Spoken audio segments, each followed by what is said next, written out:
In this short video, we're going to be doing a session on site tidiness and the importance of this associated to incidents in the workplace. I'm Chris from FQM. We'd appreciate if you subscribe to our YouTube channel and follow us on LinkedIn, where we have lots of tips, guides and helpful videos and training webinars free to access. So, why is site tidiness so important? Well, housekeeping on a site is one of the most contributing factors to incidents in a construction site. In fact, a large number of workplace incidents can be contributed to poor housekeeping. Poor housekeeping contributes to incidents by creating hazards that can cause injuries, other hazards that may be taken for granted if the site allows a culture to breed of untidiness. This is an area where everyone on the site can have a contributing factor. So let's think about human factors here and breed a culture that wants to work in a tidy site. So let's go into details about housekeeping. Many accidents are caused through people tripping, slipping and falling over on materials and equipment which have been left and not put away in a sound place. There's also the contributing factors that can bring about environmental problems on a site, where items are not disposed of correctly, or they may escape to the surrounding area. So let's not leave rubbish lying about. Clean up as we go. Let's enforce these rules on our site so everyone takes the responsibility. Do not rely on others to do it. So we may want to use posters or rules set up. This could be included in inductions when people come onto site, and important when we rely on subcontractors that come in for short periods of time to work with us. Ensure waste is disposed of in the correct way in skips and bins that are provided. Try not to obstruct gangways, aisles or stairways with tools and other materials that we're using. And make sure that when there is an issue, a spillage or liquid that gets dropped, let's ensure we clean it up and dispose of it right away.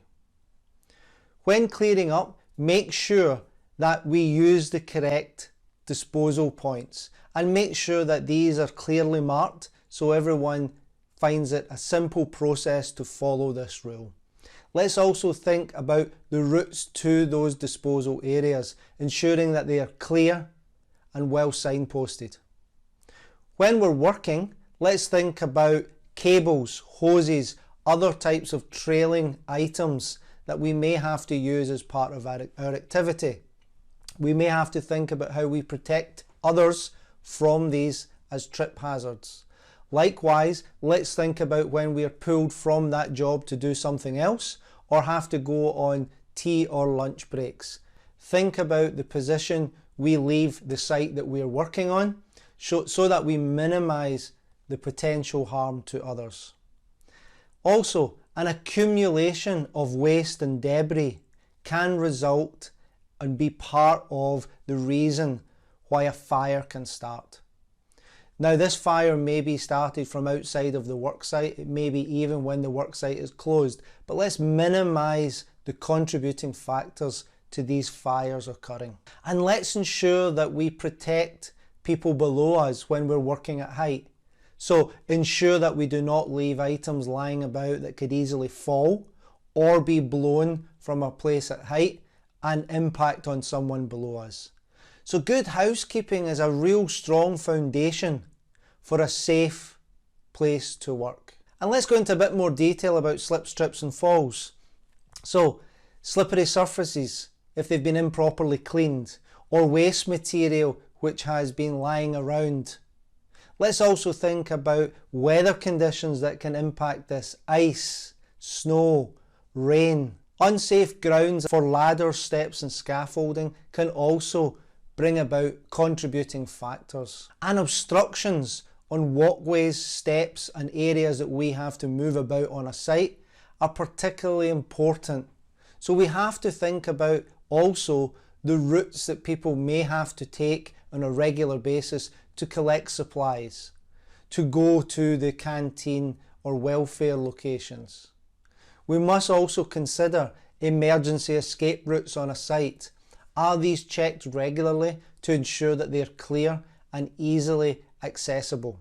And we must remember to think about the different types of materials that we're using on the site. So when we're thinking about using items like steps, ladders, scaffold, consider the items that we may bring with us to work on those items, and consider the surrounding area to ensure that people can clearly walk past. We also must consider the grounds around where we sat these items to use, so that other debris and items cannot come into contact and cause greater risk to the people using these work items.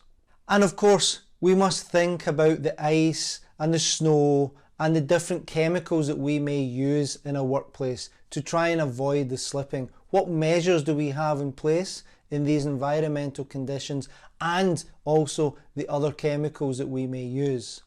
Do we ensure that we protect them correctly? Do we have rules in place associated to ice and snow and so on? And really what we have to think about is breeding a culture within our sites that people take responsibility and don't walk past. If we share our learnings and we stop a job and ask someone to correct something, it may seem a little bit strange initially. People may be defensive. However, as time passes, this type of culture will breed a safer workplace. Let's also think about storage of materials as well. Whether that be bricks, concrete, timber, steel, or even chemicals.